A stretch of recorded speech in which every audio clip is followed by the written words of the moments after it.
tadi Ibu kan udah bilang ya kalau hari ini kita akan mempelajari tentang perpindahan kalor. Sebelum itu Ibu mau menjelaskan dulu apa itu definisi dari perpindahan kalor.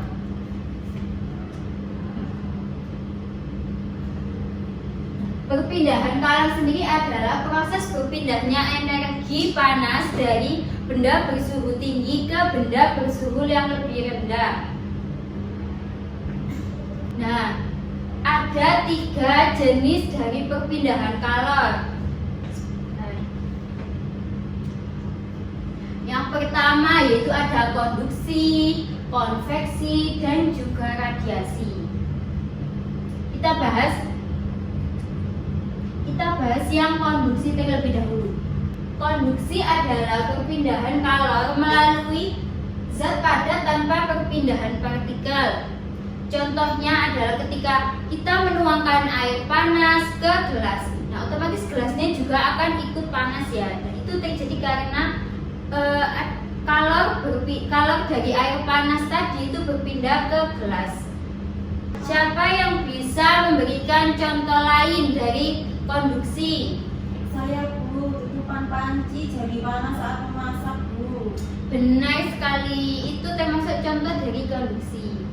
Bu, kalau sendok kayu dibakar mengandung teh panas, kenapa tidak ikut panas? Tidak ikut panas itu karena kayu itu bersifat isolator. Jadi panasnya itu akan susah atau lambat untuk merambat.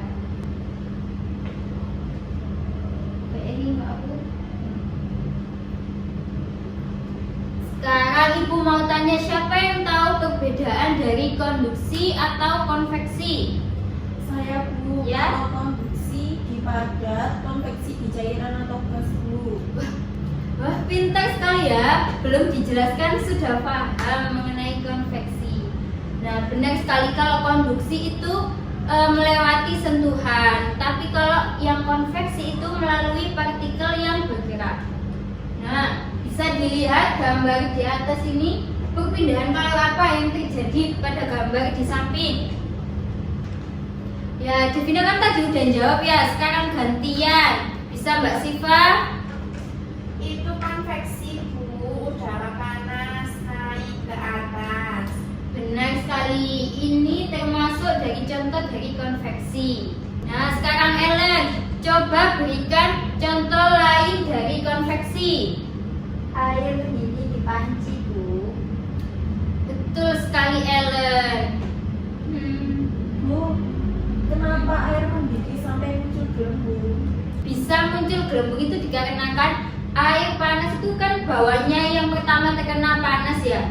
Nah, itu kan naik ke atas menggantikan air dingin yang di atas ya. Nah, itu termasuk dari contoh konveksi. Sekarang lanjut ke yang radiasi. Untuk ngawur.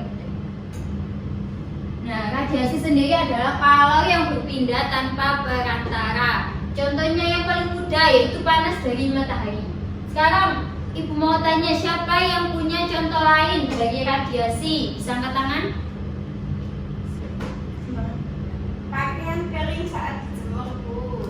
Benar sekali Siva. Bu, kalau kita merasa hangat di depan api unggun, itu radiasi juga ya? Betul. Di dekat api unggun itu kenapa kok kita bisa merasakan hangat? Itu karena api unggun itu mendapatkan kalor lewat gelombang cahaya. Sekarang Ibu beri waktu sebentar buat kalian berpikir untuk mencari contoh lain dari radiasi.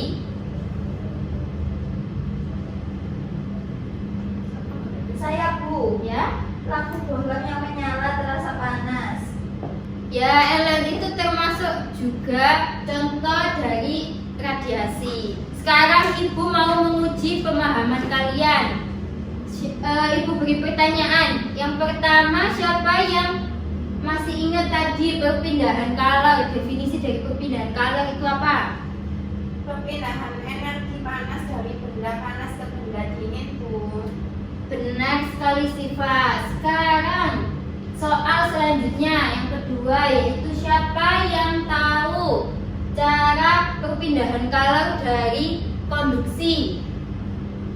Ya, Sentuhan langsung Bu, misalnya sendok logam ikut panas atau madu kopi. benar sekali Devina. Sekarang pertanyaan terakhir, mengapa logam lebih cepat menghantarkan panas daripada kayu? Siapa yang bisa menjawab? Karena logam konduktor, sedangkan kayu isolator. Betul sekali Ellen. Nah, kalian sudah benar sekali ya, sudah pintar sekali menjawab pertanyaan dari Ibu. Mulai dari definisi, mekanisme, sampai alasan ilmiahnya. Sekarang Ibu minta diskusikan dengan teman sebangku kalian. Contoh dari perpindahan kalor yang sering kalian temui sehari-hari.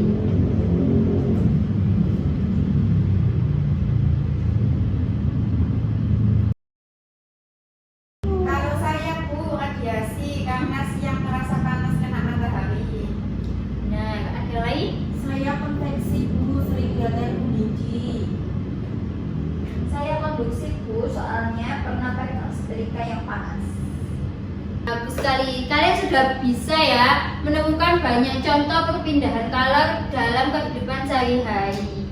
Berarti kalian sudah paham ya materi hari ini mengenai perpindahan kalor dan juga 3 jenis dari perpindahan kalor.